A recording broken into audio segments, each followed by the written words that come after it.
Settle yourself into a comfortable position now. There is no need to close your eyes just yet. Instead, simply let your gaze soften. Let the tension in your jaw and shoulders loosen, dropping away like a heavy cloak you no longer need to wear. Watch the shadows lengthen on the screen, letting the visuals guide you into a state of quiet focus. The noise of the world outside is fading, retreating into a distant hum, until there is nothing left but the rhythm of your own breathing and the sound of my voice. Tonight, we begin a journey into one of history's most haunting mysteries. Picture a city that once housed over 1 million people, with marble palaces gleaming in the Mediterranean sun, a place where aqueducts delivered fresh mountain water to every neighborhood, and where the air was filled with the promise of eternity. But tonight, we are not here to study its fall. We are not here to witness the breaking of the stone or the shattering of the glass. We are here to walk through its golden afternoon, to linger in the moments of peace before the twilight comes, before we drift further into the slow, steady flow of the past. If you find a sense of peace in this sanctuary we are building together, please gently leave a like and subscribe to the channel. It is a small gesture, like lighting a candle in a dark hall, helping us guide more weary travelers to this place of rest. And if you wish, whisper in the comments where you are drifting off from tonight. It is comforting to know we are drifting together, a caravan of souls moving softly through the landscape of history. Now, let your breathing slow down. Inhale deeply, filling your lungs with calm, and exhale slowly, releasing the day. Imagine that the air around you is becoming warm and golden. We are traveling back nearly 2,000 years, to the year 150 AD. We are standing in the heart of Rome, but the city is not a ruin. It is whole. It is pristine. It is bathed in the soft, honey-colored light of a Mediterranean sunset. The sky above is a canvas of pale blue, stretching endlessly, unbroken by clouds, holding the heat of the day in a gentle embrace. Imagine you are standing in the Roman Forum. The ground beneath your feet is paved with smooth, warm travertine stones.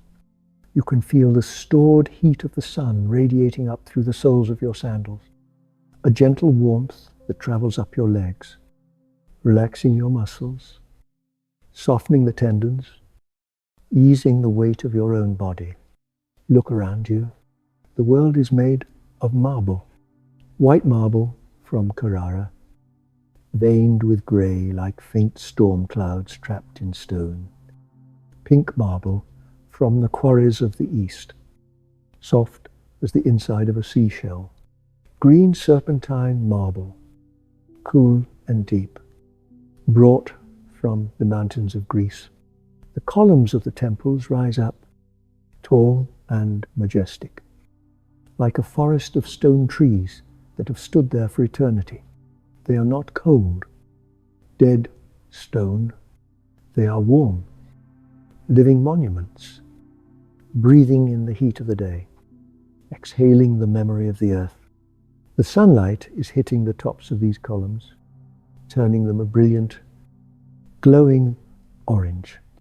It catches the edges of the carvings, the acanthus leaves, the eagles, the scrolls, and highlights them in gold.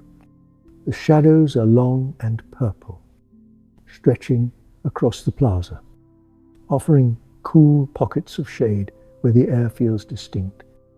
Fresher, the air smells of rosemary growing in clay pots, of heated stone baking in the sun, of burning pine from the temple fires where offerings are made in silence. And faintly, sweetly, there is the scent of rosewater used by the wealthy matrons passing by, trailing their long stolas behind them. It is a smell of civilization, of order, of a world where everything has its place, where the sun rises and sets on an empire that feels as permanent as the mountains. You take a deep breath, savoring the scent of ancient dust and sun-baked earth. It grounds you. It tells you that you are safe here, in the center of the known world. Listen. What do you hear? It is not a chaotic noise. It is a low, steady hum, the sound of thousands of people moving slowly, talking in low voices. It sounds like the ocean, a rhythmic tide of humanity. Merchants are packing up their stores, folding away bright silks from the east. The fabric making a soft, swishing sound as it is smoothed and stacked. Senators are walking in their white togas, the heavy wool rustling softly against the stone as they move toward the Senate House. Children are laughing in the distance, their voices light and fleeting like birdsong, but rising above this hum, threading through the background like a silver melody, is the most beautiful sound of the ancient city, the sound of water. Rome is a city of water. Everywhere you turn, there is the sound of it, rushing, trickling, splashing, flowing. Imagine the great aqueducts, those massive stone bridges that stretch for miles across the countryside, carrying fresh, cool water from the distant mountains. You can visualize the water's journey in your mind. It starts as snow melting on a high peak, cold and pure, untouched by human hands. It gathers into small, crystalline streams, running over mossy rocks, filtering through beds of clean gravel. Then it is captured by the stone channels of the aqueduct. It flows in the dark, mile after mile, maintaining a perfect, gentle slope, never stopping, never tiring. It flows over valleys on high arches, through hills in deep tunnels, a silent, silver artery bringing life to the city. And now that water arrives here, in the Forum. It bursts forth into the fountains. Imagine a fountain made of sculpted stone, shaped like a river god reclining on his side, his beard flowing like the water itself. The water spills from an urn held in his stone hands, clear as crystal, tumbling down into a wide, circular basin. Splash, splash, splash. The sound is hypnotic. It creates a curtain of white noise that masks the sounds of the city. It cools the air around it, creating a microclimate of freshness. It washes away the dust of the streets. You step closer to the fountain. You can see the moss growing green and velvet soft on the rim of the basin. You dip your hand into the water. It is shockingly cold against your warm skin, a refreshing contrast to the heat of the afternoon. You watch the ripples spread out in perfect circles, interfering with each other, creating a mesmerizing pattern of light and shadow on the water's surface. The light dances on the water, sparkling like diamonds, like tiny stars captured in the liquid. Let us walk slowly away from the Forum now. We are moving towards the great baths of Trajan. The building looms ahead, enormous. A mountain of brick and concrete, faced with shining stucco that reflects the dying light of the sun. As we climb the wide steps and enter the vestibule, the sound of the outside world disappears, replaced by a hushed, echoing silence. The ceilings are vaulted, soaring high above our heads, decorated with mosaics of blue and gold that glitter in the shaft of light coming from the high. Arched windows. The sheer scale of the room makes you feel small. but in a comforting way. You are held within this vast space, protected by walls that are feet thick, insulated from the worries of the world. The air here is warm and humid. It feels like a tropical embrace, wrapping around you, loosening your muscles. You are walking into the tepidarium, the warm room. The floor beneath your feet is heated from below by the hypercourse system, a marvel of engineering where hot air circulates through hollow spaces under the tiles. You can feel a gentle, pervasive warmth rising up through your sandals, seeping into the soles of your feet, traveling up into your ankles, your calves, your knees. It softens every knot of tension in your body. Steam rises from the pools, curling in the air like slow-moving ghosts, twisting and turning in the shafts of light. The steam smells of eucalyptus and laurel oil, sharp and clean. It clears your mind. It slows your thoughts. You see people relaxing in the water. They are leaning back, eyes closed, heads resting on the marble rim of the pool. They are not rushing. They have nowhere to be. In this moment, the empire is at peace. The borders are secure. The legions are watching the Rhine and the Danube. The grain ships are sailing from Egypt. Their holds full. The world is safe. There is a profound sense of security here. A belief that this way of life, this comfort, this cleanliness will last until the end of time. There is no anxiety about the future, only the enjoyment of the present moment. Imagine sinking into one of these pools. The water is the exact temperature of your body. You feel weightless. You float, suspended in the warmth, supported by the water. You let your legs drift up. You let your arms float to the sides. The tension in your neck dissolves. The weight of your head is taken by the water. The sound of a single drop of water falling from the ceiling echoes in the vast hall. Bleep, plop. It creates a ripple that travels across the pool to touch your skin. It is a metronome for your relaxation. Bleep, plop. Time slows down here. There is no past, no future, only the warm water and the drifting steam. As you float there, gazing up at the vaulted ceiling, you think about the genius that built this, the architects who planned the curves of the arches with mathematical precision, the engineers who calculated the flow of the water so that it would always be fresh, the artists who laid the millions of tiny tiles in the mosaics, creating scenes of dolphins and sea gods. It feels permanent. It feels solid. It feels like a dream made of stone. You are part of this dream. You are safe within the walls of history. Now, imagine that the sun has fully set outside.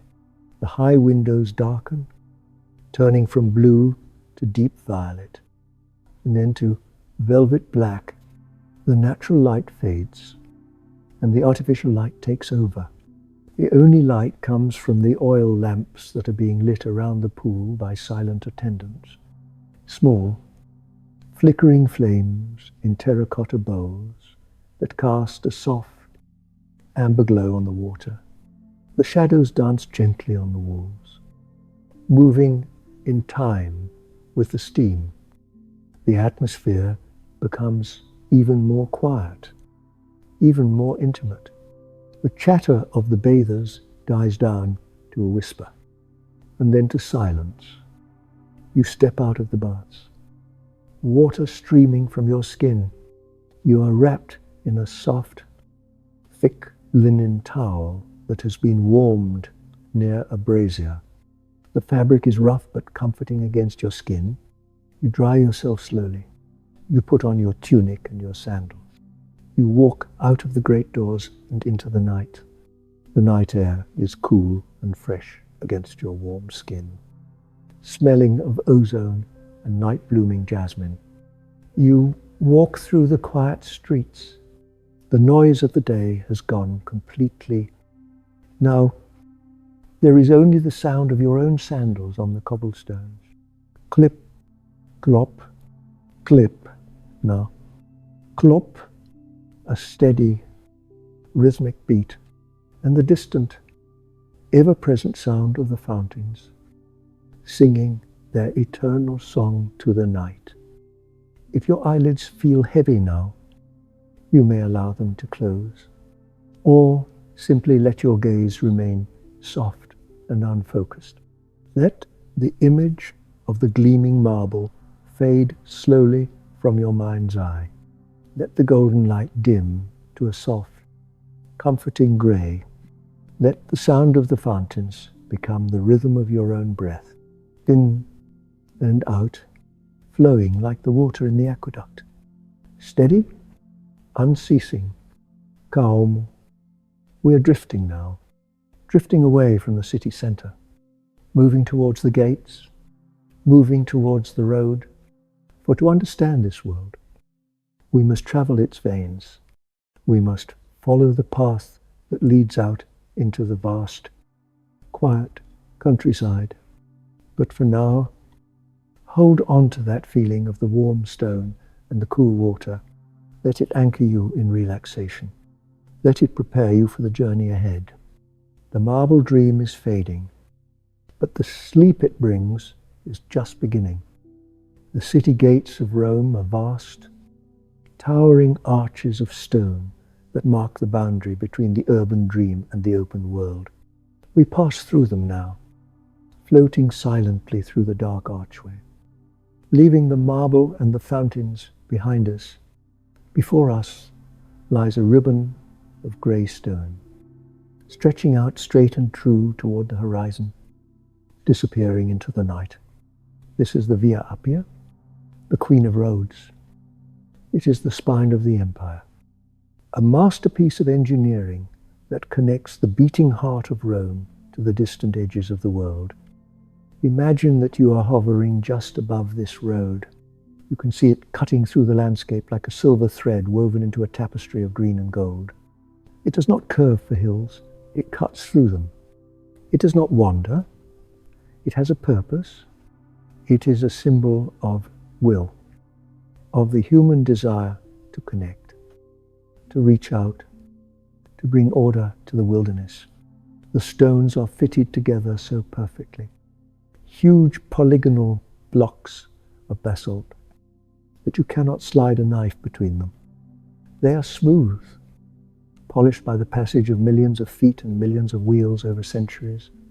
They reflect the moonlight like a river of rock, a solid, unmoving guide through the darkness. We are going to join a traveler on this road. His name is Marcus. He is a merchant, a man of peace in a time of peace. He is driving a wagon pulled by two sturdy horses. The wagon is made of heavy oak, darkened by age and oil, solid and reliable. It is piled high with amphorae, tall clay jars filled with olive oil and wine, sealed with wax and stamped with the mark of the vineyard. He is heading south, towards the coast, on a journey that will take weeks, but he is not in a hurry. In this age, travel has a rhythm, a slow, steady pulse that matches the beating of the earth. Settle yourself into the back of Marcus's wagon. There is a space cleared among the jars, filled with a pile of wool blankets. They are soft and thick, smelling of lanolin and dried lavender, remnants of the fields where the sheep grazed. You lie back, sinking into the wool, nesting your body into the softness. You look up at the sky. The canvas canopy of the wagon frames the view, a square of dark blue sprinkled with the first stars of the evening. You feel safe here, tucked away in this moving shelter, protected from the wind, carried forward by forces other than your own. Listen to the sound of the journey. It is a repetitive, hypnotic sound, the rhythmic clatter of the horse's hooves on the paving stones. Clop, clop, clop, clop, clop, clop. It is a distinct, sharp sound, ringing out in the quiet night. The sound is solid and reassuring. It tells you that the road is firm, that the animals are strong, that the journey is safe. Beneath that, there is the rumble of the wooden wheels, a low, continuous drone, rumble, rumble. It is a bass note that underpins the melody of the hooves. It vibrates through the wood of the wagon, a gentle massage that travels up your spine, loosening the muscles of your back, lulling you deeper into relaxation. It is a sound that has put thousands of travelers to sleep over the centuries. A white noise of the ancient world. The road is lined with cypress trees, dull, dark, and slender. They stand like sentinels guarding the way. They are black shapes against the starry sky. As you pass them, they cast flickering shadows across your face. Light, shadow, light, shadow, a slow strobe that makes your eyelids feel heavy. Between the trees, you catch glimpses of the countryside passing by. Fields of wheat, silvery in the moonlight, swaying in the gentle breeze like the surface of a calm sea. You can hear the soft rustle of the stalks rubbing against each other. Sure, vineyards where the grapes hang heavy and purple, soaking up the cool night air. Their leaves broad and dark. Olive groves where the leaves flash, silver and grey as the wind turns them. Ancient trees with twisted trunks that have seen empires rise and fall, standing in silent judgment of the passing time. It is a landscape of abundance, a landscape of peace. You pass other travelers on the road, though they are few at this hour. A cohort of soldiers marching in perfect unison, the soft clinking of their armor blending with the rhythm of the road. Clink, step, clink, step. They are not marching to war. They are marching to change the guard at a distant outpost. They wave to Marcus. He nods back. There is a sense of camaraderie, of shared safety on the Roman road. You pass a courier on a fast horse, galloping with a message from the emperor. The sound of his horse's hooves fading quickly into the distance. A fleeting moment of urgency in a night of calm. You pass a family walking to the next town, carrying baskets of figs, their soft voices drifting on the breeze, murmuring comfort to a sleepy child. The road goes on and on. It feels endless. It feels like you could travel forever on this smooth stone river and never reach the end. And that is a comforting thought, to be in motion, but not to have to steer, to be going somewhere, but to have no deadline. You are simply a passenger in history. You let go of the need to control the direction. The road knows where it is going. The horses know the way. You are free to simply exist, to observe, to rest. As the night wears on, the air grows cooler. You feel the chill on your nose and cheeks. You pull the wool blanket up to your chin, feeling its scratchy warmth against your neck. The cicadas in the fields are singing their evening song, a high, droning hum that rises and falls, rises and falls. It is a blanket of sound that covers the land. It merges with the rumble of the wheels, creating a symphony of drowsiness. The rhythm becomes the only thing in your mind. Clop, clop, rumble, clop, clop, rumble. Your breathing synchronizes with it. Marcus pulls the wagon off the main road. The wheels crunch onto gravel. It is time to rest. The Romans have built Mancios resting stations every few miles along the road. These are not just inns. They are sanctuaries for the traveler, government-maintained, stops ensuring safety and comfort. We pull into a courtyard paved with stone. The walls of the Mancio rise up around us, blocking out the wind. The horses stop, blowing air through their nostrils with a soft, fludering sound. They shake their heads. The harness jingling, the motion ceases, but the feeling of movement remains in your body. A gentle swaying sensation, like being on a boat in a calm harbor. You climb down from the wagon. Your legs feel heavy and stiff. The ground feels solid and unmoving beneath your feet. The air here smells of wood smoke and roasting meat, of hay and horses. Inside the inn, the main room is warm and inviting. There is a large hearth where a fire is crackling. The logs shift and settle, sending up sparks that vanish up the chimney. The flames dance and leap, casting warm orange light on the plaster walls, creating shadows that flicker and jump. You sit on a wooden bench near the fire. The heat radiates outward, warming your hands, warming your face, chasing away the chill of the road. You are served a simple meal, fresh bread, still warm from the oven, with a thick, crunchy crust and a soft, steaming interior. You break it apart.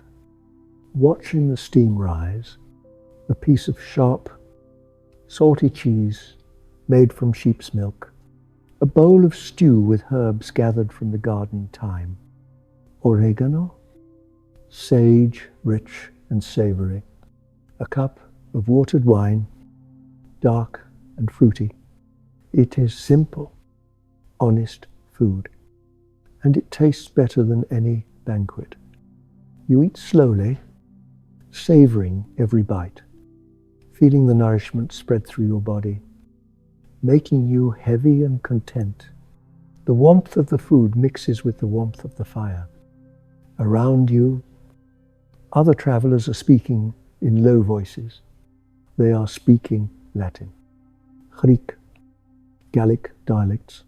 It is a soft murmur of languages, a reminder of how vast and connected this world is. They are not talking of politics or war.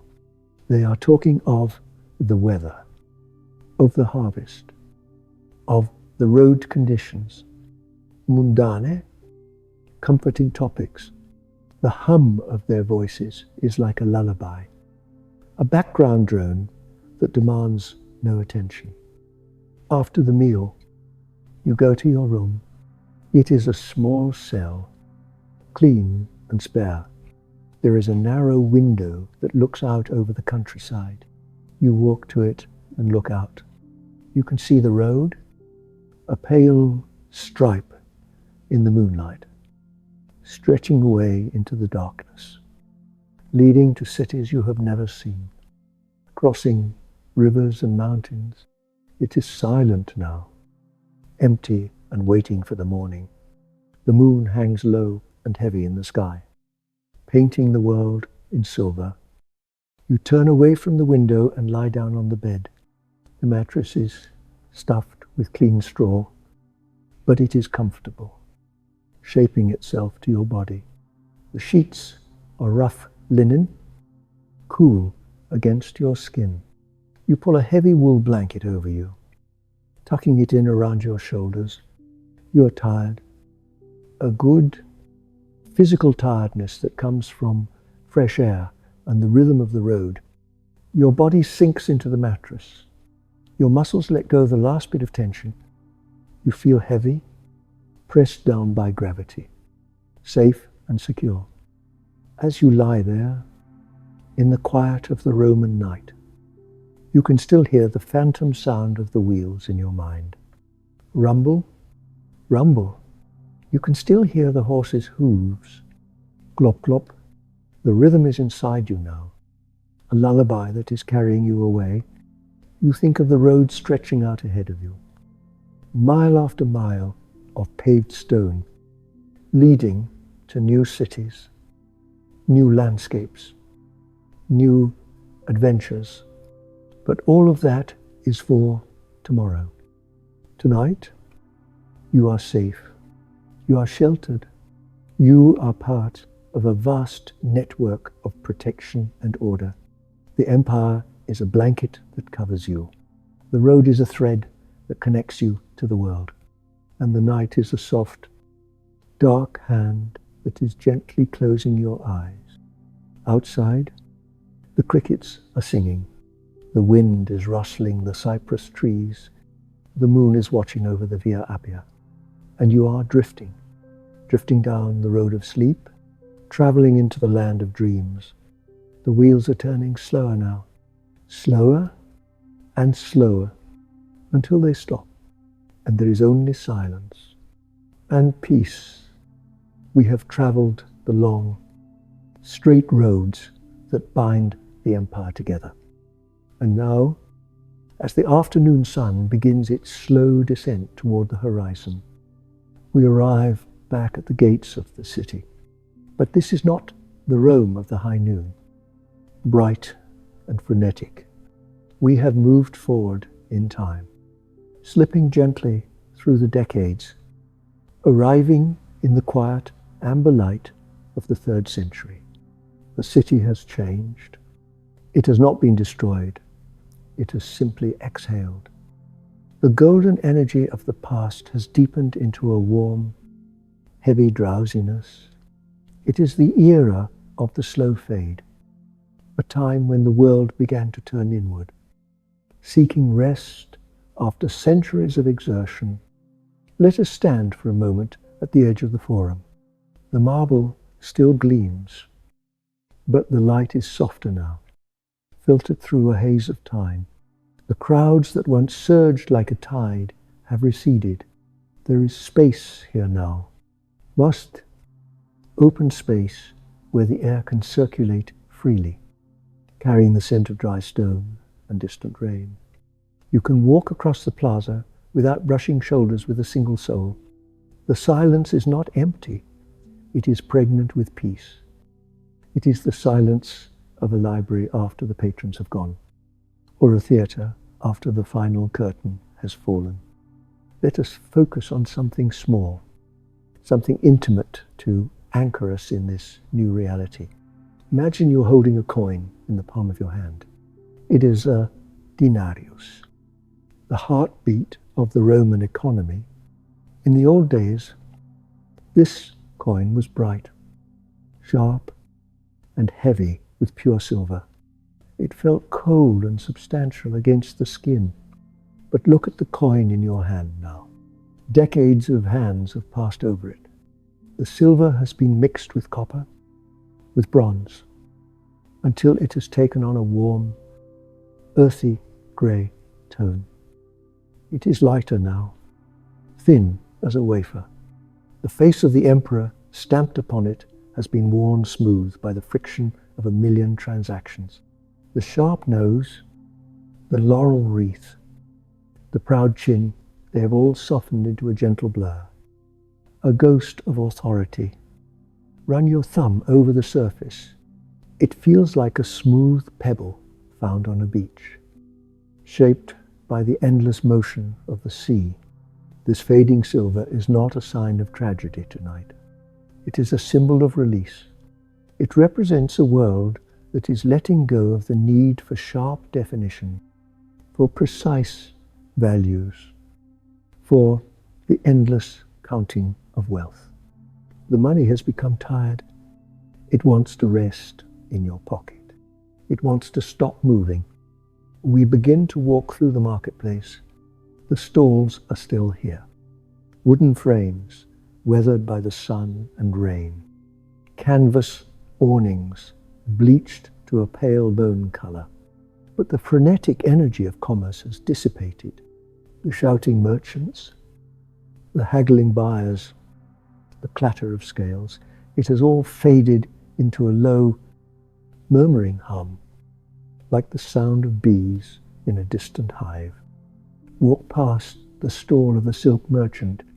The exotic, bright fabrics from the Far East are gone, retreated back into the mysteries of the Silk Road.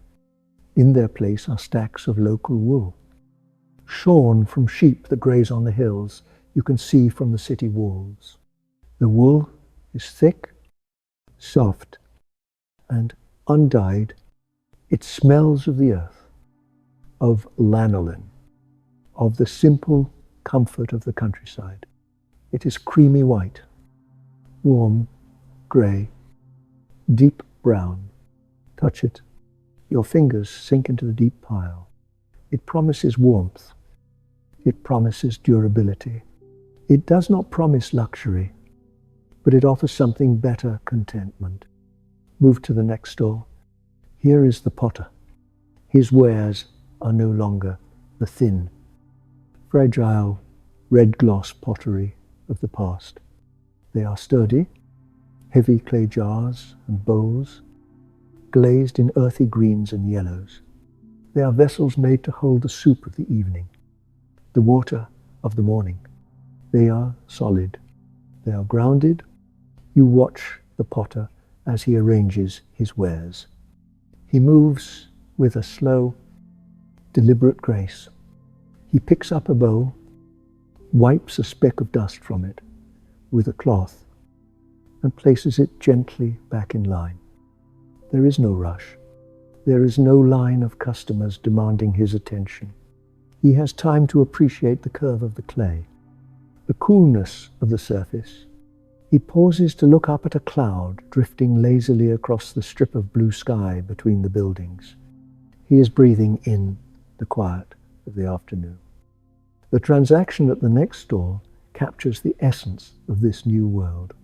A farmer has brought a basket of eggs, their shells pale and speckled, nestled in straw. He places them on the counter.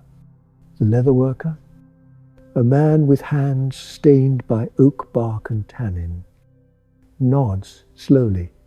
He does not reach for a coin. He reaches under his counter and produces a pair of sturdy sandals. He places them next to the eggs. The two men look at the goods. They nod, a silent agreement. Value for value. Life for life. There is no counting, no weighing of silver content, no worry about inflation. The complexity of the economy has unraveled into this simple human moment. It is deeply restful to witness. It is a return to the roots of existence. You walk deeper into the city, leaving the market behind. The streets are paved with large, flat stones that have settled over the centuries, creating a slightly uneven surface that forces you to walk slowly, to pay attention to each step. Grass is beginning to grow in the cracks between the stones, soft, green tufts of life pushing up through the hard engineering of the empire. It cushions your footsteps. It muffles the sound of your movement. The city is becoming a garden. Pass by the workshops. The blacksmith's hammer still rings, but the rhythm is slow. Clang, pause, silence. Clang, pause, silence. The sound echoes against the stone walls and fades away before the next blow falls. It is a hypnotic beat, like a slow metronome regulating the passage of time. Dust motes dance in the shafts of golden light that pierce the gloom of the workshops. You can see them swirling, suspended in the air, moving in slow, lazy spirals. that never seem to land. They are like tiny stars in a dark galaxy. The grand public buildings, the basilicas and the courtyards, are quieter now. The crowds that used to gather to hear legal cases or political speeches have dispersed. The marble benches are empty, warmed by the sun, waiting for ghosts.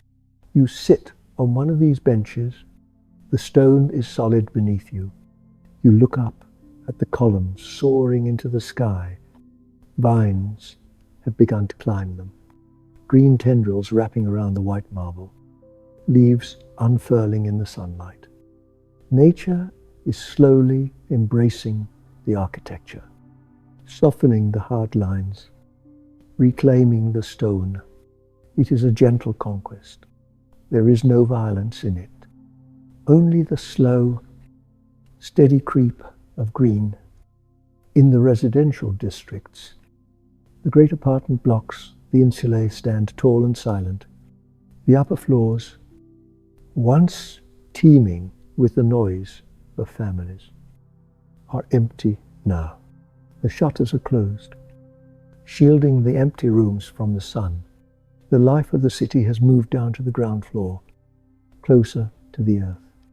In the courtyards where fountains once sprayed, residents have planted vegetable gardens, rows of cabbages with their broad, waxy leaves, stakes supporting climbing beams, patches of herbs, thyme, say, mint, releasing their scent when brushed against.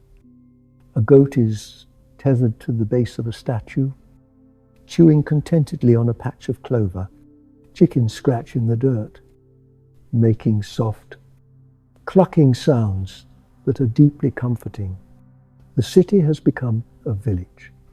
The grandiose has become the domestic. There is a feeling of safety here, enclosed by the high walls of the buildings, protected from the wind, surrounded by the simple necessities of life. As the sun dips lower, touching the rooftops, the light changes from gold to a deep riche violette. The shadows lengthen and merge, covering the streets in a cool, dark blanket. The day is ending. The work is done. There is no artificial light to extend the day, no desire to push back the night. When the sun goes down, the city sleeps. You hear the sound of wooden shutters being pulled closed across the city. Creak, tuda, creak, hoot. It is a rhythmic closing down, a shutting of eyes. On by on, the doors are barred. The streets are abandoned to the dusk. The silence deepens. It becomes heavy and velvet-like. Imagine standing in the center of an empty square as twilight fully takes hold. The sky is a gradient of indigo and black, the first stars piercing through like pinpricks of light.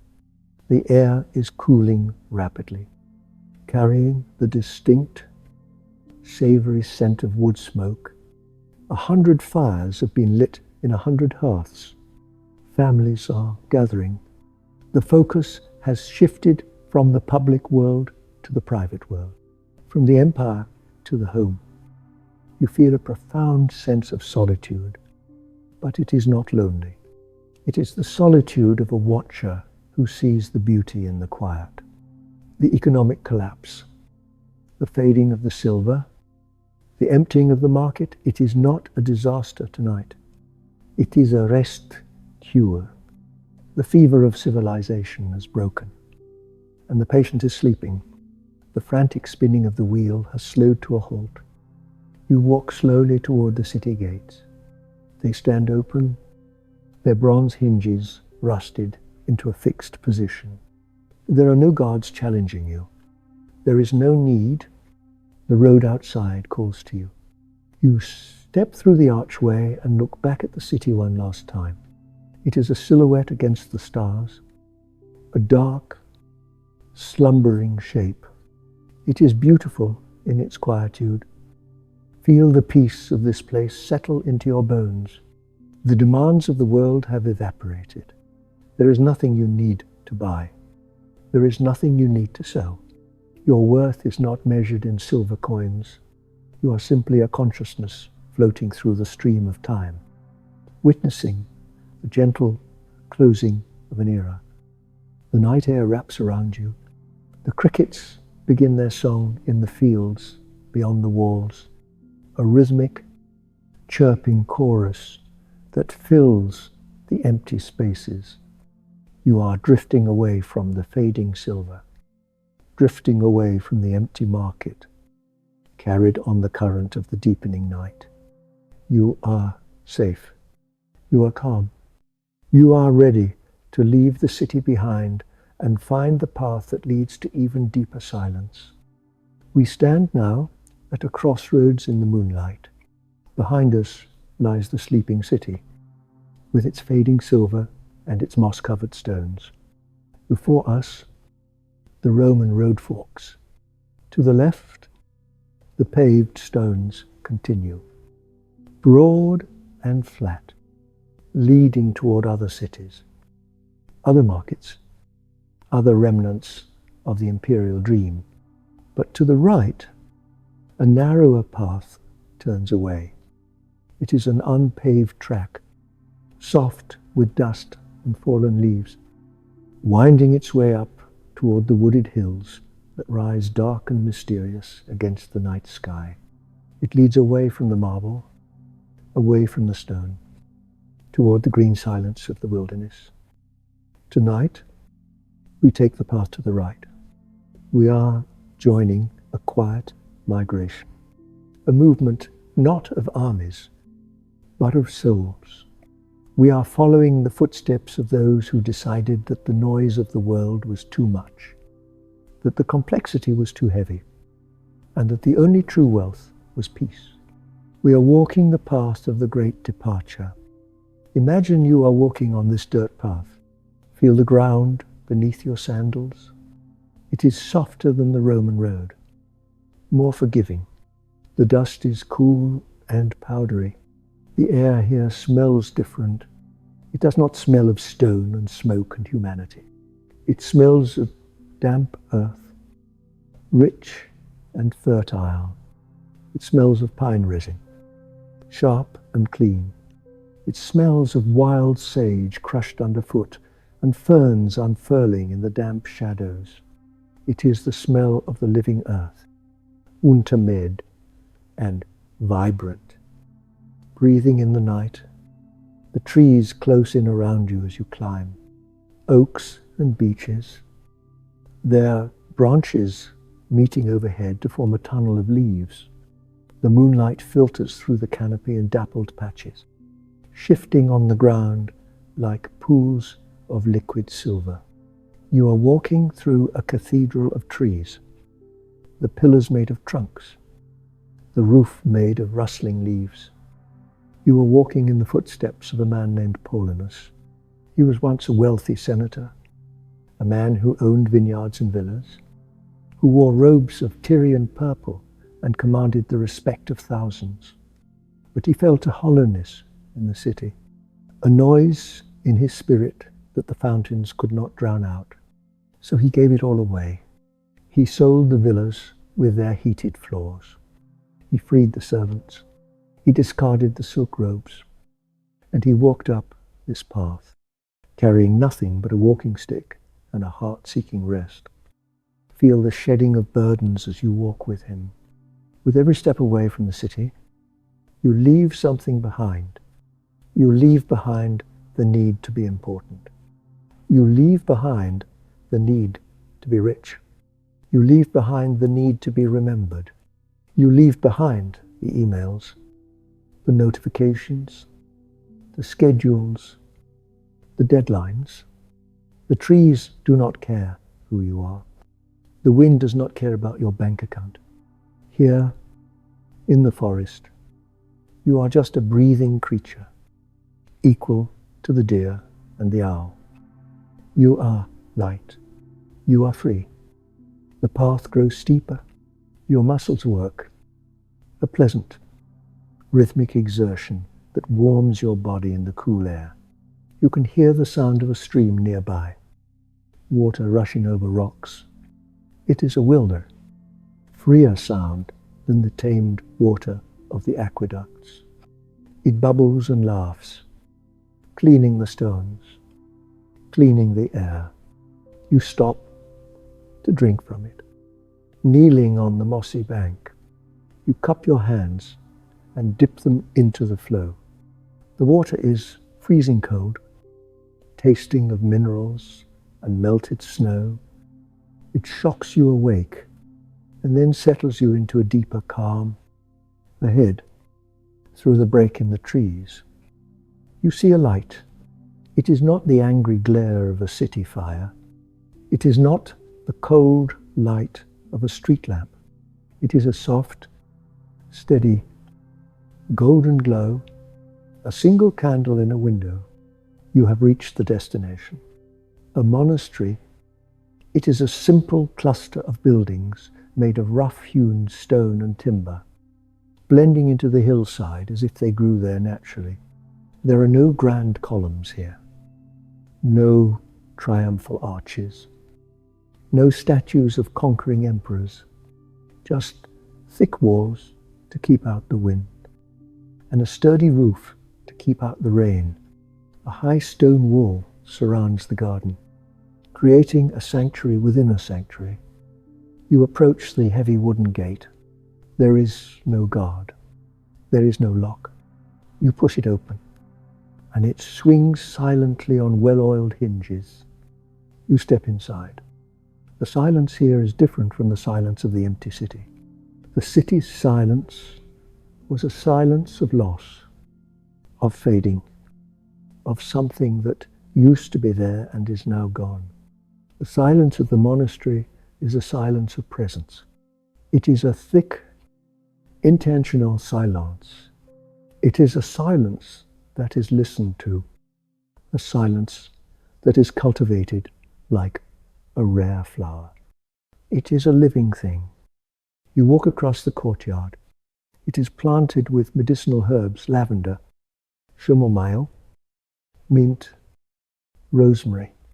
The night air releases their essential oils, creating a cloud of healing fragrance that wraps around you. You breathe it in, and your mind clears. In the center of the courtyard is a simple well.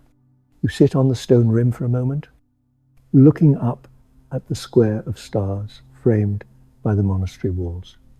You feel completely enclosed, completely safe. The world outside the walls, the crumbling empire, the barbarian migrations, the economic collapse, it all ceases to exist. Here, there is only the rhythm of the spirit. Listen. Do you hear it? A sound so faint you might miss it if you weren't listening with your whole being. The scratching of a quill on parchment, scritch, scratch, scritch, scratch. We move towards the source of the sound. We push aside a heavy wool curtain and enter the scriptorium. It is a long, low room, lit by candles made of pure beeswax. The smell is sweet and warm, mixing with the scent of old paper and iron gore ink. Rows of monks are sitting at tilted desks, working in absolute silence. They are copying books. They are saving the words of the past. They are the guardians of memory in a world that is forgetting. Watch the hand of the monk nearest to you. It moves with infinite patience across the page. He dips the quill into the inkwell. Tap, tap. He brings it to the parchment. He draws a letter, an A, illuminated with gold leaf and blue lapis lazuli. He is not rushing. He is not trying to finish the book tonight. He is simply writing one letter. Then the next, the focus is absolute. It is a meditation in ink. The sound of the quill is hypnotic. Scritch, scratch. It is the sound of order being created out of chaos. It is the sound of civilization being preserved, one letter at a time. Watching him, your own mind slows down to match the speed of his hand. You realize that there is no need to rush through your life. You can just live it. One stroke at a time, one breath at a time, leaving the scriptorium. You walk to the guest house. It is a small cell with stone walls and a floor of packed earth covered in fresh rushes that smell of the river. There is a simple wooden cot with a straw mattress and a heavy wool blanket. A pitcher of water sits on a small table. It is austere, but it is deeply inviting. The simplicity is a relief. There is no visual clutter, nothing to distract you, just the essentials of rest. You sit on the edge of the cot. The stone walls radiate a coolness that soothes your skin. You feel the solidity of the building. These walls were built by hands that prayed as they worked. They were built to last, not for glory, but for service. You take off your sandals. You wash the dust of the road from your feet with the cool water. And then the sound comes, the sound that defines this life. The bell. It is a deep, resonant iron note that vibrates through the stone, through the floor, through your very bones. It is not a jarring sound. It is a grounding sound. It is the bell calling the monks to the night office, to the prayers said in the dark. But to you, it is a lullaby. It is the heartbeat of the monastery. It marks the time, not in hours or minutes, but in cycles of prayer and rest. It tells you that time is circular, not linear. It tells you that you are part of a rhythm that has been going on for centuries and will continue for centuries more. The sound hangs in the air for a long time, fading slowly, slowly into the silence, leaving a hum in your ears. It tells you that someone is watching, someone is keeping the vigil. You do not need to worry about the safety of the world. The monks are praying for it. You can let go. You lie down on the straw mattress. It rustles softly, smelling of summer fields and sunshine stored in the dried stalks. You pull the rough wool blanket up to your chin. It feels heavy and protective, like a shield against the cold. You close your eyes. In the darkness, you can still hear the phantom echo of the bell. You can smell the beeswax candles and the lavender in the garden. You think of the city far behind you, with its fading silver and its empty streets. That world feels like a dream now, a distant memory of a life you used to live. This world, the world of the stone cell, the quill, and the bell feels real. It feels like a place where a weary soul can finally set down its burden. This is the great departure, not a fleeing from fear, but a walking toward peace. You have left the noise. You have left the ambition. You have arrived at the center of the quiet.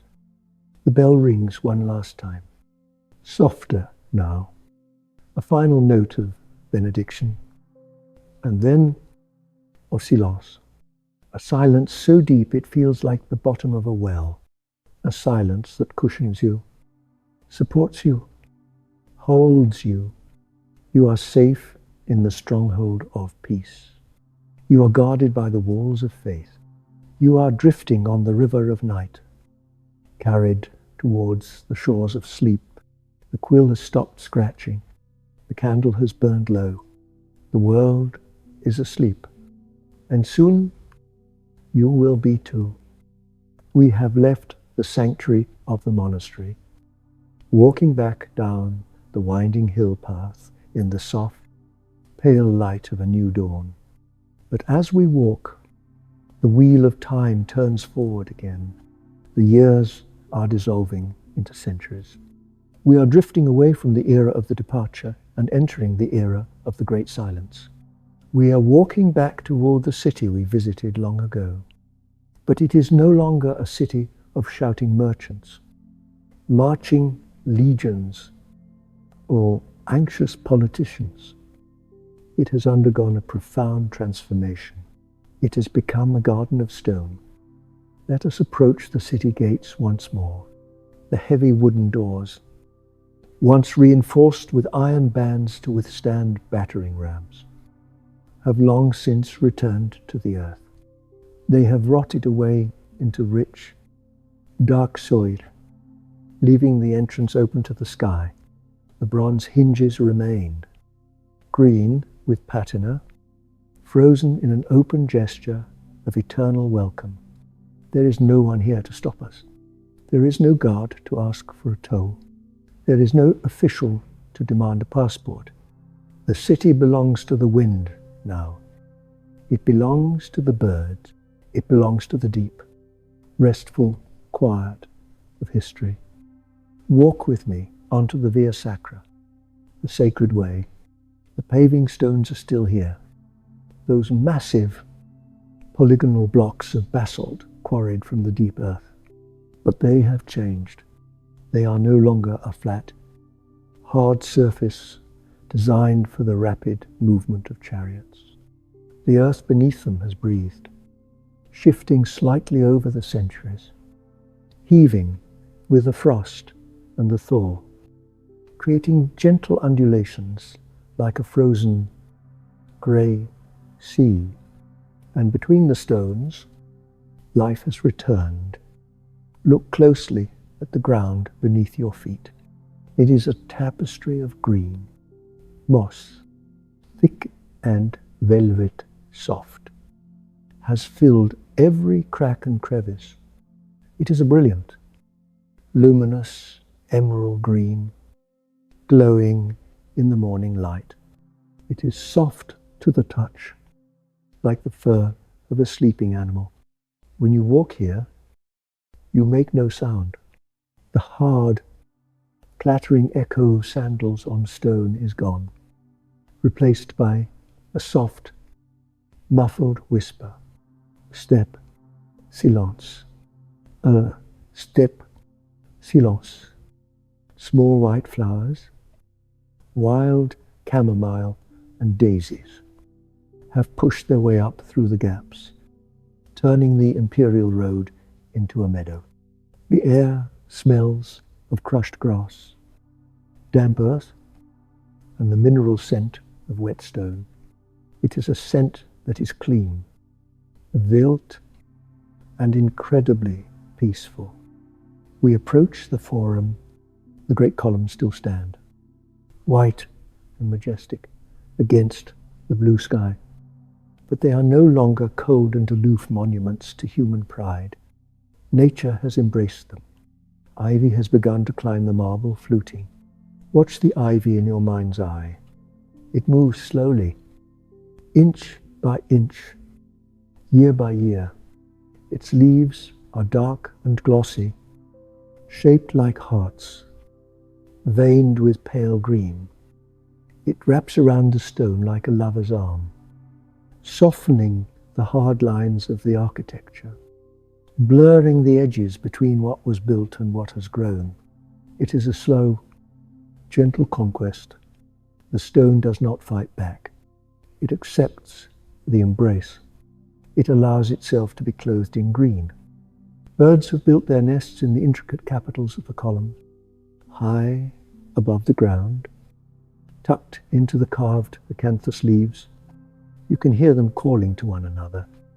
A bright, clear sound that echoes in the empty plaza. Sirp, woo. Whistle. Isiop. They are the new senators of this forum. They debate the direction of the wind, the warmth of the sun, and the location of worms. Their business is life, simple and immediate. They bring a joyful lightness to this place that was once heavy with the weight of empire. Walk toward the Senate House. The great bronze doors are gone. The roof has fallen in, opening the building to the vast canopy of the sky. Sunlight streams down into the chamber where laws were once made, where wars were declared, where the fate of the world was decided. Now it is a greenhouse, a secret garden protected by high walls. Saplings of oak and fig trees have taken root in the floor, growing up from the cracks in the marble mosaic. Their leaves rustle in the breeze, whispering secrets to the ghosts of the past. The sunlight warms the stone benches where powerful men once sat in their white togas. Now, lizards bask there, their green scales shimmering like living jewels. They are perfectly still, absorbing the heat, their little sides pulsing with breath. They are the masters of the art of doing nothing. They teach us that there is no hurry. The sun will warm the stone today, and it will warm it again tomorrow. There is a profound peace in this abandonment. It is not sad. It does not feel tragic. It feels like a relief. The city was tired. It carried the weight of the world for so long. It bore the heavy tread of armies, the grinding wheels of commerce, the endless ambitions of emperors. It never slept. But now, it has laid that burden down. It is resting. It is returning to the elements from which it came. The tension has gone out of the stone. Let us go to the great amphitheater, the Colosseum, the place where crowds once roared for blood and spectacle. Stand in the center of the arena. The sand that once soaked up violence is gone, covered by a lush, thick carpet of grass and clover. The tiered seats, row upon row of stone benches that rise up like a man-made mountain, are empty, but they are not barren. They are covered in wildflowers, poppies, red as the sunset, cornflowers, blue as the sky, yellow mustard flowers that sway in the wind. They fill the stands, a silent audience of a million blooms watching the clouds drift by. The only sound here is the wind sighing through the arches. Whoosh. So, whoosh. It sounds like the breathing of a giant who has finally fallen into a deep, dreamless sleep. The stone arches frame the sky, creating hundreds of windows into the heavens. You can see clouds drifting past, slow and white, unhurried by the history of men. Imagine sitting on one of the lower tiers, where the senators used to sit. The stone is warm and rough under your hand. You can feel the texture of the lichen that has grown there, spreading in circular patterns of grey, orange, and pale yellow. It is dry and crumbly, like old parchment. You run your fingers over it, tracing the map of time. It has taken centuries for this lichen to grow. It is a clock that moves so slowly we cannot see the hands turn. Down in the hypogeum, the underground tunnels, where wild beasts were once kept in dark cages. The darkness is cool and damp. Rainwater has pooled there over the years, creating a mirror-still lake that reflects the broken arches above. Frogs call from the shadows. Croak. The croak, it is a deep, resonant sound. The tunnels have become a sanctuary for life, a hidden wetland in the heart of the ruin. Dragonflies hover over the water, their wings iridescent in the shafts of light. You walk out of the amphitheater and wander through the residential streets. The houses are open to the air.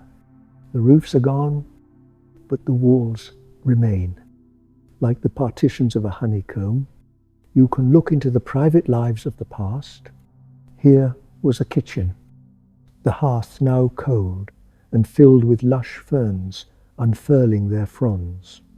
Here was a bedroom, the painted plaster peeling from the walls to reveal the honest brick beneath.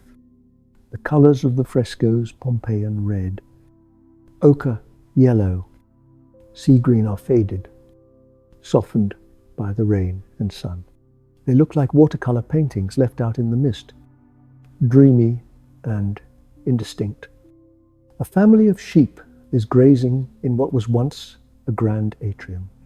They look up at you with mild, rectangular eyes, chewing slowly. Crunch, crunch. They are the new owners of the villa. They bring a pastoral gentleness to the ruins. They do not care about the mosaic floors beneath their hooves. They care only for the sweet grass, the sound of their bells, tinkling softly as they move, is the new music of the city. Ding, ding, ding. It is a lullaby, simple and repetitive. The aqueducts, those mighty rivers of stone that once marched across the plains, die have broken. The water no longer flows to the fountains. The splashing noise is gone, replaced by a dry, dusty silence. But looking at the broken arches stretching across the landscape, they do not look like failures. They look like old bones, bleaching in the sun, beautiful in their geometry. Ivy drapes from the broken ends, hanging down like green waterfalls, swaying in the wind. The structure has lost its function, but it has gained a soul. The sun begins to set, casting long, dramatic shadows across the ruins. The light turns the white marble to rose, then to violet, then to a deep, bruising purple. The green of the moss deepens to black. The city is preparing for the night. This is a night that has lasted for centuries, and will last for centuries more. You find a place to sit on a fallen column, its capital carved with acanthus leaves. It lies in the grass like a fallen tree trunk. It is the perfect height for a bench. You sit and watch the light fade. You feel completely safe. There is no one here to harm you. The ambition has fled. The greed has fled. The politics have fled. What remains is only the structure, the bones of the dream, slowly sinking back into the earth. This is the beauty of decay. It is the softening of hard edges. It is the victory of the curve over the straight line.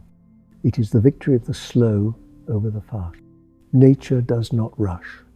She takes her time. She covers the sharp stone with soft moss. She breaks the hard brick with gentle roots. She quiets the loud streets with thick grass. She reminds us that everything returns to her in the end. Feel the stillness of the stones entering your own body. You are becoming as still as the ruin. Your breathing slows to match the wind. Your thoughts slow to match the drifting clouds. You are not a part of the busy, modern world right now. You are a statue in the garden of history.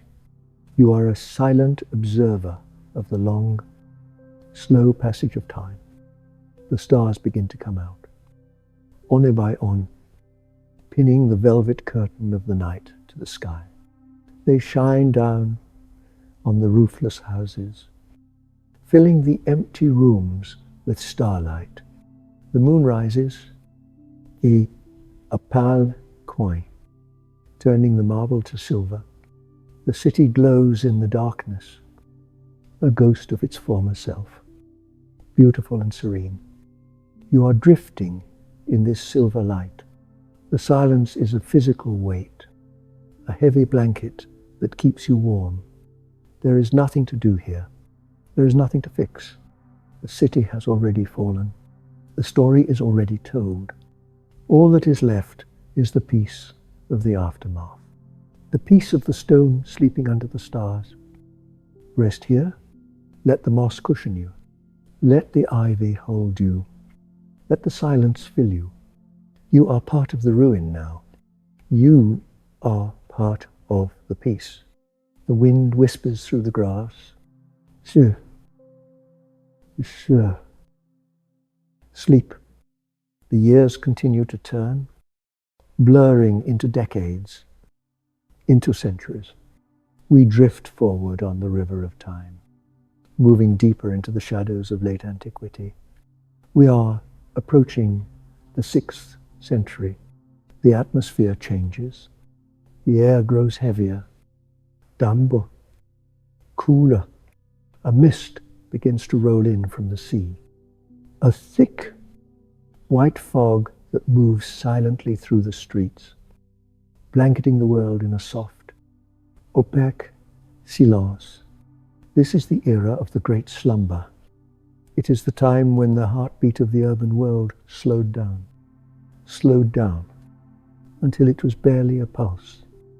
We find ourselves in a great city, perhaps it is Constantinople, surviving in the east, or perhaps Carthage on the edge of the sea, or Antioch, nestled in the hills. The specific location matters less than the feeling. The feeling is one of enclosure, of shrinking, of drawing the curtains against the coming night. Imagine the mist swirling through the streets. It curls around the corners of the buildings like white smoke. It is cool and wet against your face, condensing in tiny droplets on your skin and your eyelashes. It softens the outlines of the buildings, making them look like ships lost at sea, drifting in a white void. It muffles sound. If you shout, your voice would not carry. It would be swallowed by the whiteness, absorbed instantly, but no one is shouting. The world has gone quiet. A great sickness has come upon the world, the plague. But tonight, in this safe space, we do not speak of pain or fever. We speak of the sleep it brought. The plague was like a heavy hand pressing down on the world, commanding it to stop. Be still. It said, stop running, stop fighting, stop trading, just rest. And the world stopped. Walk down to the harbour. The sea is calm, grey and flat as a sheet of lead. The mist hovers just above the water, merging the sea and the sky into one endless grey expanse. The ships are there, moored to the docks, but they are not moving.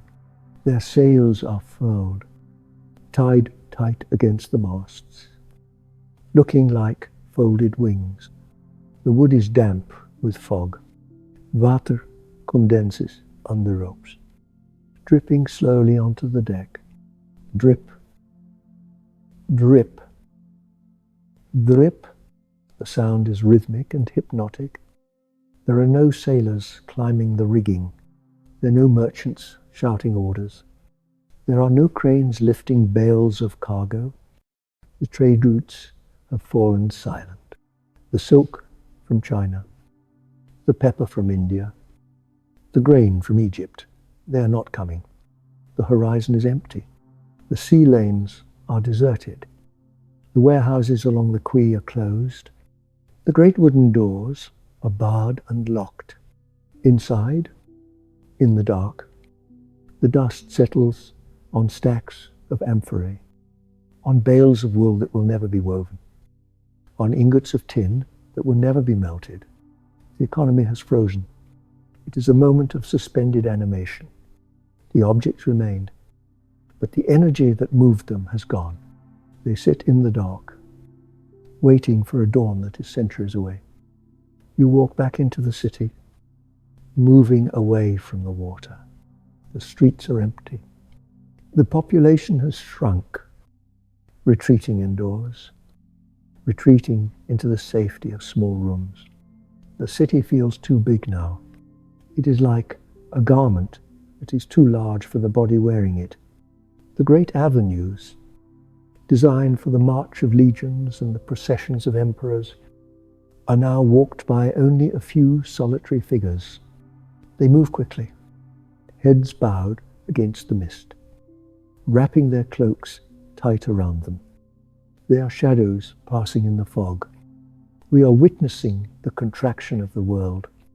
In the old days, the city stretched for miles, spilling over its walls, consuming the countryside. Now, the people have pulled back. They have abandoned the outer districts. The suburbs are returning to the wild. Wolves roam where children once played. The forest is reclaiming the edges. The city has curled up into a ball, protecting its core, like a person sleeping in a cold room, pulling their knees to their chest for warmth. Look at the public buildings, the great library.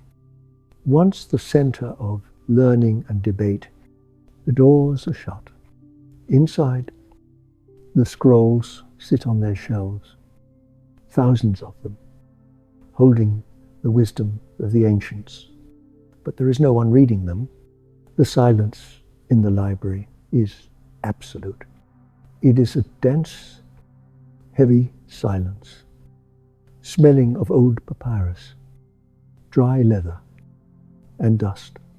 The words are sleeping. The ideas are sleeping. Plato, Aristotle, Virgil, they are all resting in the dark. They are waiting for a future that is far, far down the river of time. Pass by the school. The classrooms are empty. The wax tablets are smooth, wiped clean of lessons. The voices of the students reciting Homer and Virgil are gone. The laughter is gone. The silence is profound. It is the silence of a pause in history, a deep breath taken between one era and the next. You come to a workshop that has been abandoned. Push the door open gently. It creaks on rusted hinges. A lonely sound. Inside, it looks as if the workers just stepped out for a moment and never came back. There is a half-finished chair on the workbench, the wood still pale where the chisel cut it. A chisel lies next to it, covered in a fine layer of dust. Shavings of wood litter the floor, curled and dry like autumn leaves.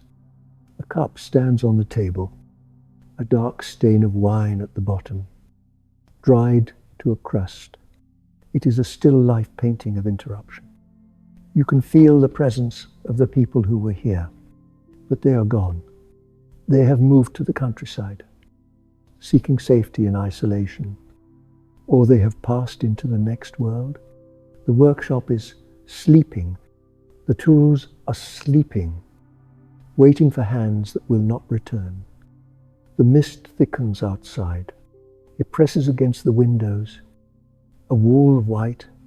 The light is dim and grey, an eternal twilight. There is no sun, no moon, only this diffuse, soft glow. It is a light that induces drowsiness. It makes your eyes lose focus. It makes the edges of reality blur. The remaining people in the city have gathered together. They have abandoned the grand, lonely houses of the rich with their cold marble floors. They have moved into smaller clusters, living close to one another for warmth and comfort. They have built new, smaller walls inside the old, larger walls, a fortress within a fortress, a village within a ruin. You can see the smoke rising from their chimneys, blending with the mist. You can smell the soup cooking in the pots. It is a humble smell: cabbage, onions, beans, boiled grains. It is the smell of survival. It is the smell of life continuing on a smaller, quieter scale. Inside the houses, the mood is somber but peaceful. The frantic ambition of the Roman age is gone. There is no talk of conquest, no talk of expansion, no talk of glory. There is only the talk of the day. Did the hen lay an egg? Is there enough wood for the fire? Is the roof leaking? The world has shrunk to the size of the hearth. The focus has narrowed to the essential acts of living. This contraction is a form of rest. When a body is sick, it lies still. It conserves its energy. It sleeps. The civilization is sleeping now. It is healing from the exhaustion of empire. It is dreaming of a simpler time. Imagine hovering above the city, looking down through the fog. You see the vast grid of the Roman streets, the huge outline of the world. But inside that grid, the lights are few and far between, tiny islands of humanity in a sea of stone and mist. The grand monuments, the arches, the temples, the statues loom out of the fog like mountains, dark and silent. They have lost their meaning. They are just shapes now, scenery for the long sleep. The aqueducts have stopped. The baths are dry. The theatres are empty. The city has been stripped of its noise, its water, its motion. It has been reduced to its bones, and the bones are resting. Feel the heavy, lidded sensation of this era. It is a time for hibernation. The winter of history has arrived. It is not a harsh, freezing winter, but a quiet, grey, misty winter.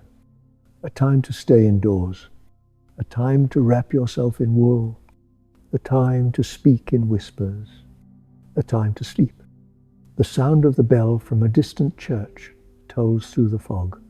Bong, bong, bong. The sound is muffled, distorted by the mist. It sounds like it is coming from underwater or from a dream. It marks the hours, but the hours don't matter anymore. Time has become circular. Day follows night. Season follows season. But nothing changes. The progress has stopped. The arrow of time has fallen to the ground. You are floating in this timeless mist. You are part of the urban slumber, the anxiety of the modern world, with its constant demands and its rapid changes. Feels very far away. Here, nothing changes. Here, everything is still. Let the grey light soothe your eyes. Let the silence fill your ears. Let the damp, cool air slow your heart. You are witnessing the great pause, the moment when humanity stopped running and sat down to rest.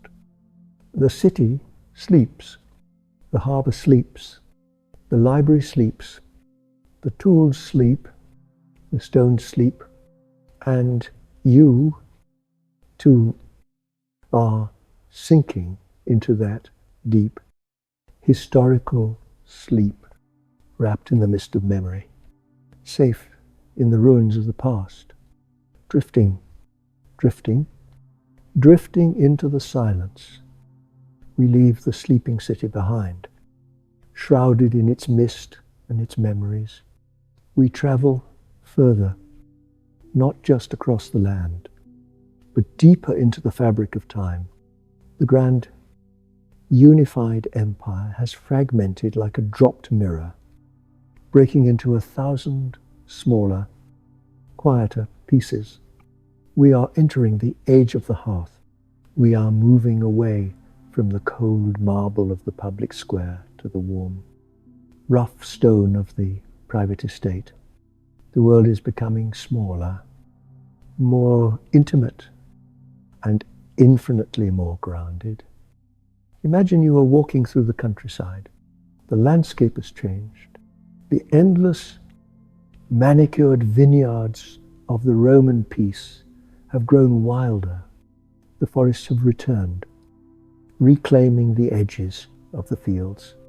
Dark, deep woods of oak and chestnut, mysterious and silent, stretch out towards the horizon. But in the center of the clearing, standing like a fortress against the wild, is the villa, or perhaps we should call it the manor.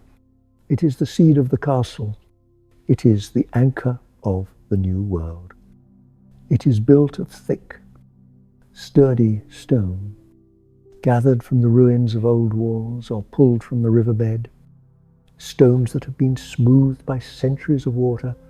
It is not built for beauty. It is built for safety. It is low to the ground, hugging the earth like a dormant animal. The roof is thatched with thick layers of reed, golden brown and heavy, or covered in slate tiles that glisten grey in the rain. A wooden palisade surrounds it, a circle of protection made of weathered oak. Inside this circle, life has become self-contained. The world has shrunk to the distance a man can walk in a day. And there is a profound comfort in that smallness. There is no need to worry about distant provinces. There is only the need to tend to the here and now. Let us settle into the rhythm of this life. It is dictated not by the decrees of an emperor, nor by the fluctuations of currency, but by the turning of the seasons. It is a slow, circular dance with the earth. It is a rhythm that your body understands deeply. First comes the spring. Imagine the earth waking up from a long sleep. The frost melts, turning the ground soft and dark. The smell of wet soil is overpowering. A rich, fertile scent that promises life. You watch the sowers walking across the fields in the pale morning light. They move with a rhythmic grace. Step, cast, step, cast. The seeds fly from their hands like golden rain, settling into the furrows. There is no rush here. The pace is set by the oxen pulling the plough. Slow, steady, powerful. The oxen breathe out clouds of white steam in the cool air. You can hear the creak of the wooden yoke, the squelch of hoovers in the mud, the soft encouragement of the ploughman. It is a meditation in movement. The world is being born again. Green shoot by green shoot, the air is filled with the chirping of birds returning from the south, a chaotic, joyful song that fills the silence left by the cities. Then comes the summer. The sun stands high and hot in a cloudless sky. The fields are a sea of gold, the wheat swaying in the heavy afternoon breeze. The sound of the wind in the grain is like the sound of the sea. The sound of the season is the buzzing of insects. A constant, low-frequency hum that vibrates in the warm air. The reapers move through the corn. Swish, swish, swish. The scythes slice through the stalks with a satisfying, clean sound. It is a hypnotic rhythm. The smell of cut grass and drying hay fills your nose. It is a sweet, dusty smell, the smell of sunlight trapped in plant fiber. In the heat of the day, everyone rests. They lie under the shade of the great oak trees at the edge of the field. They drink water from earthen jugs. Cool and refreshing, they watch the clouds drift by, building towers of white in the blue sky. There is no ambition here to conquer the world. There is only the ambition to gather the harvest, to fill the barn, to be safe for the winter.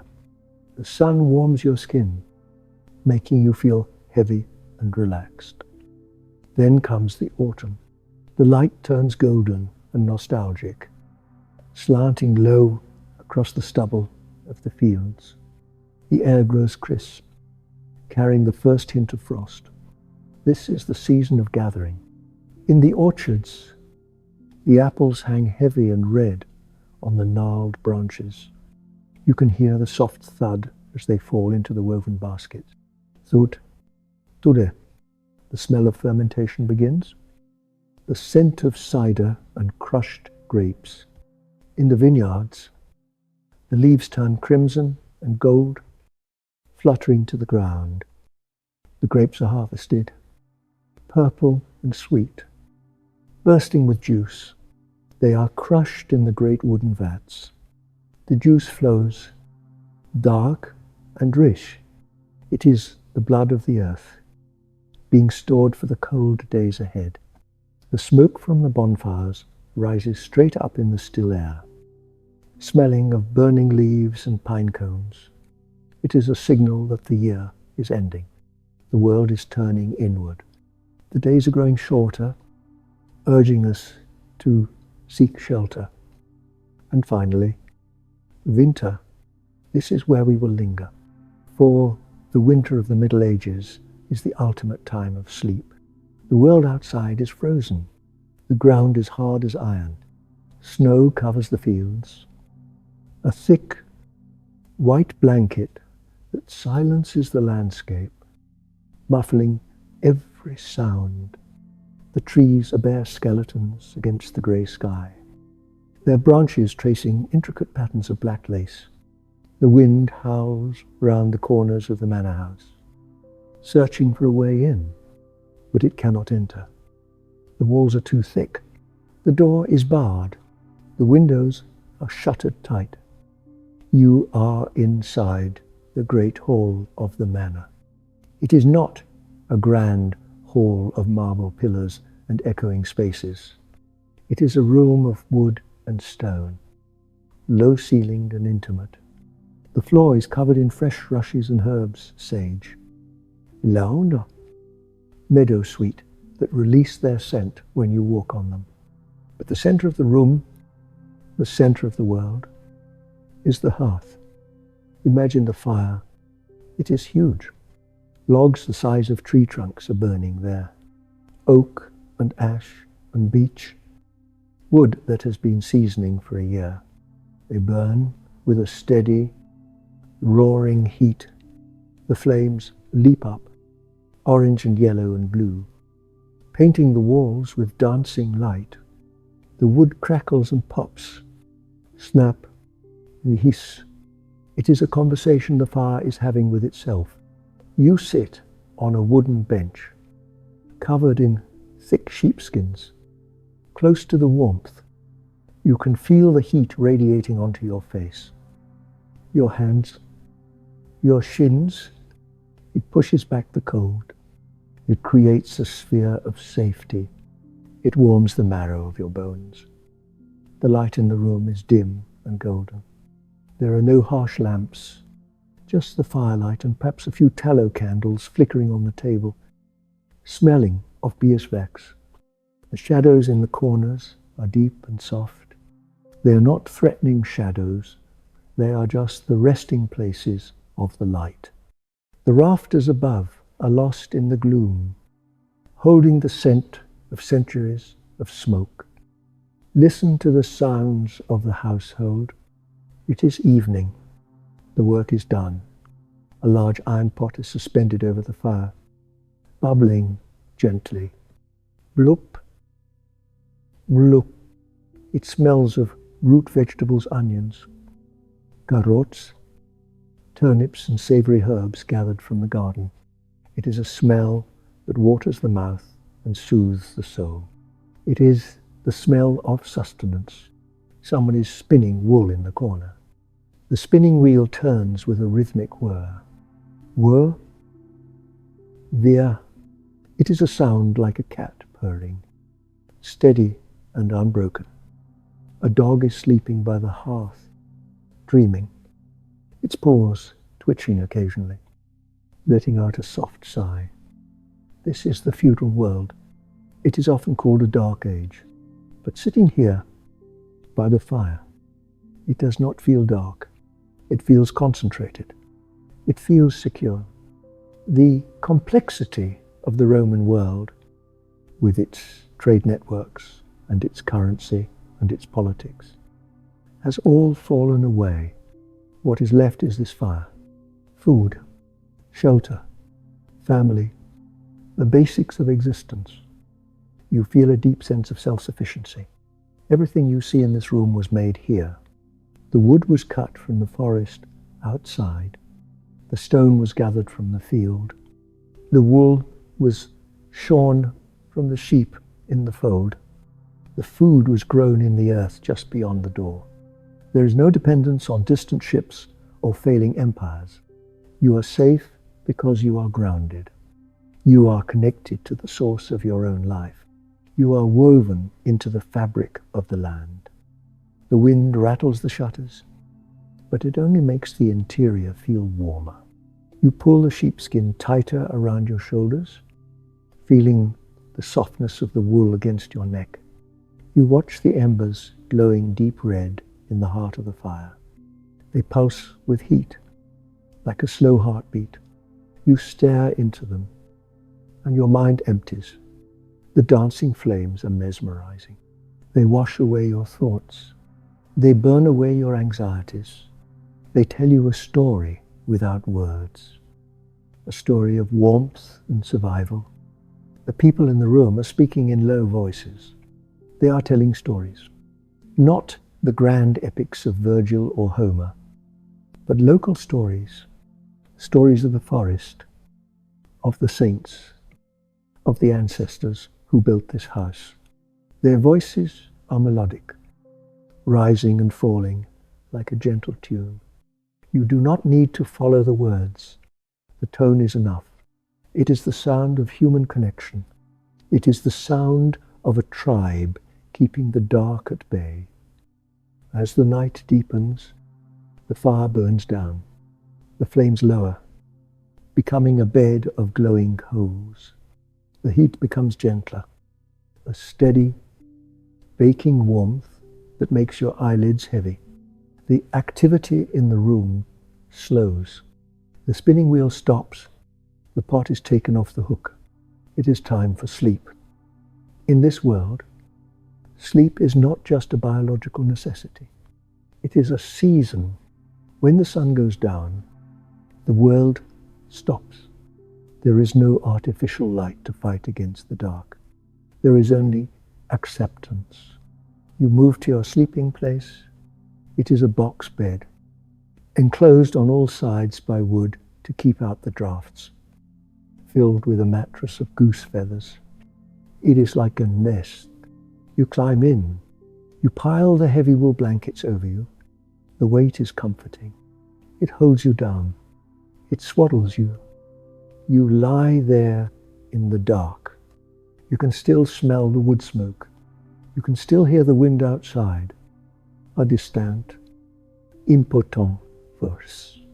You feel the solidity of the house around you, stone and timber, standing against the winter. You are safe. You are warm. You are fed. The world has shrunk to this box, this bed, this breath. The empire is gone. The cities are sleeping under their moss. And here, in the heart of the countryside, the fire of life continues to burn, quiet and steady. Feel the rhythm of the seasons in your own body. You have sown. You have harvested. And now you are wintering. You are lying fallow. You are resting so that you can grow again when the spring comes. But the spring is far away. For now, there is only the long, dark, comfortable winter night. Drift deeper into the warmth. Let the image of the glowing hearth fade into the back of your mind. A permanent spark of comfort. You are part of the land now. You are part of the cycle. You are safe in the manner of sleep. Let the heavy blankets press you down into the softness. Let the darkness wrap you up. Let the silence of the snow-covered fields fill your mind. You are safe. You are home. The long winter of history begins to thaw. The ice breaks on the rivers with a sharp crack, sending shards of crystal floating downstream. The sap rises in the trees. We are moving forward again, drifting out of the forests, out of the feudal strongholds, moving toward the edge of the sea. We are traveling to a place where the land ends and the water begins. We are traveling to the dawn of a new world. We are traveling to Venice, but this is not the Venice of carnivals and cruise ships and bustling tourists. This is the Venice of the beginning, the Venice of silence and mud and light.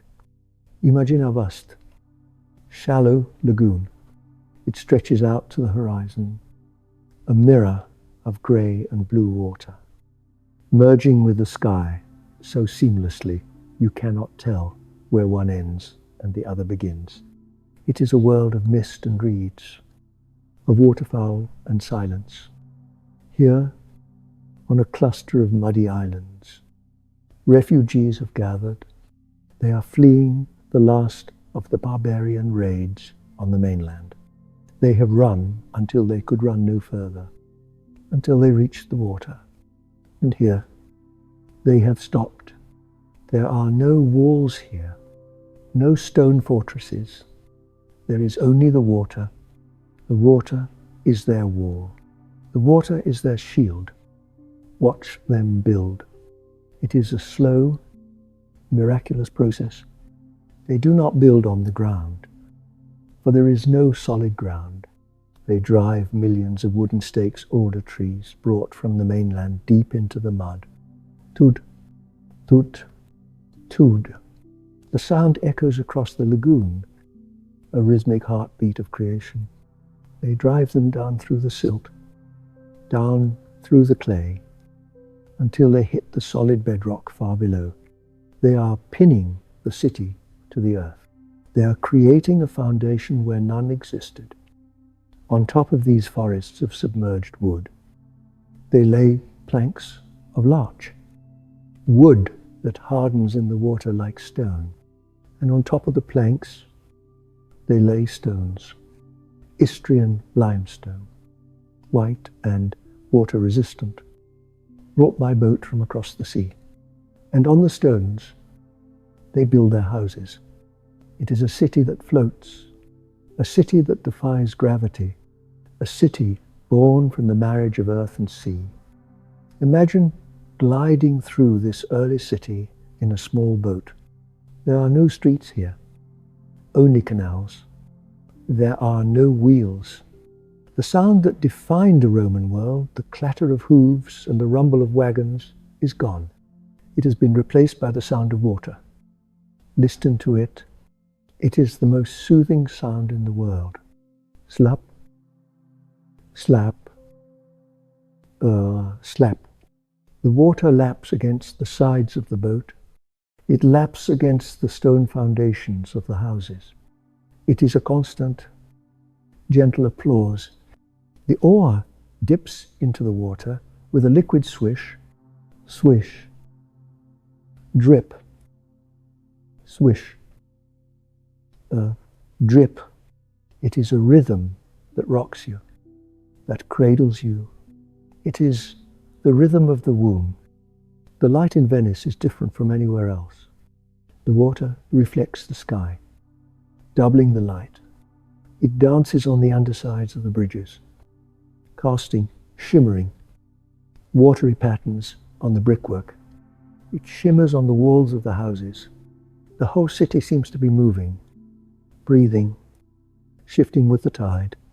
It is a dreamscape, a watercolor painting that hasn't quite dried. The buildings are reflected in the canals, creating a double city. One real, one inverted in the water. We drift past the early workshops. The Venetians are not conquering land. They are harvesting the sea. They are making salt, vast pans of water drying in the sun, leaving behind crystals of white gold. They are blowing glass. Imagine the furnaces on the island of Murano.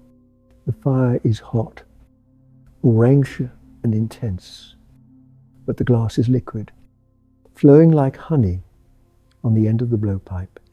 The craftsman spins it, shapes it with his breath.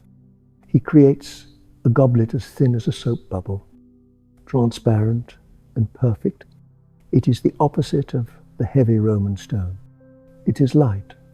It is fragile. It is beautiful. It represents the new spirit of Europe, ingenuity born from necessity. The ships are returning, not the heavy grain barges of Rome, but slender, fast galleys. They are coming from the east, from Constantinople, from Alexandria. They are bringing back the silk and the spices. The connection to the world is being restored, but it is a new kind of connection. It is not built on legions and roads. It is built on wind and water and courage. The spices bring new scents to the air. Cinnamon, cloves, nutmeg, ginger. They mix with the smell of the salt air and the damp wood.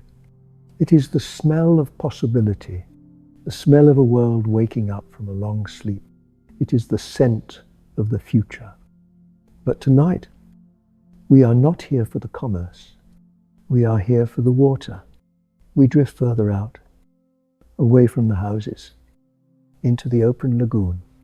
The water is calm, a sheet of polished glass reflecting the moon.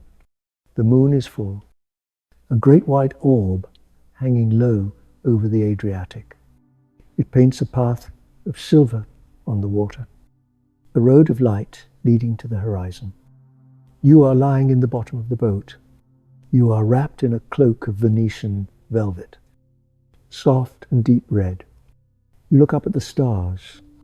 They are sharp and clear in the sea air, burning with a cold, pure light. You feel the gentle rocking of the boat. Rock, rock, rock. It is the rhythm of the tides. It is the rhythm of the heartbeat. It is the rhythm of the universe. The city of Venice glows in the distance, a cluster of lights floating on the dark water. It looks like a constellation that has fallen to earth. It is a testament to resilience. It proves that even when the solid ground is lost, we can build something new. We can build on the water. We can build on faith. We can build on dreams. It tells us that nothing is ever truly lost, only transformed. We have come a long way tonight. We started in the sun-drenched Forum of Rome, with its marble and its pride. We traveled the long, dusty roads of the empire, listening to the wheels turn. We saw the silver fade and the markets empty. We walked the path to the monastery and heard the bell ringing in the silence. We saw the ruins covered in moss, the beauty of the stone returning to the earth. We felt the mist of the plague years, the deep slumber of the cities. We sat by the fire in the feudal manor, safe in the winter night. And now we are here, floating on the waters of a new dawn. The story of the cities is the story of us. We build, we strive, we tire, we rest, we fall, and we rise again in a different form. It is a cycle that never ends. And because it never ends, you do not need to worry about it tonight. The world will keep turning without your help. The tides will flow in and out without your supervision. The history will be written while you sleep. Feel the water supporting you. It is infinite. It is deep. It can hold all your worries, all your fears, all your thoughts. Let them drop over the side of the boat. On a bit on. Plop, plop, plop. Watch them sink into the dark water, drifting down to the bottom of the lagoon, where they will be covered in silt and forgotten. You are light now. You are empty.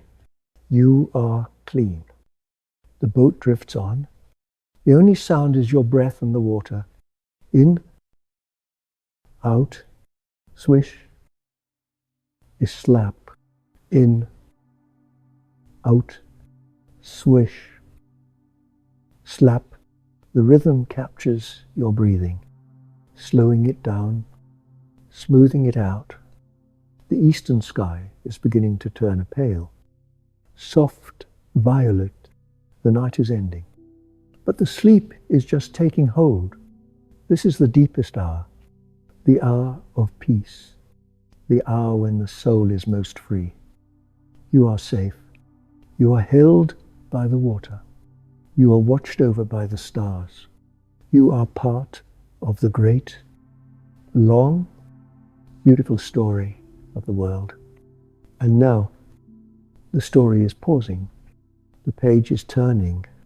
The ink is drying. Let go of the boat. Let go of the water. Let go of the light. Sink into the velvet darkness behind your eyes. It is warm there. It is quiet there. It is home. Sleep now. The journey is done. The cities are safe in the past. The future is waiting for the sun. But you are here in the eternal now of sleep. Drift, float, dream. Good night.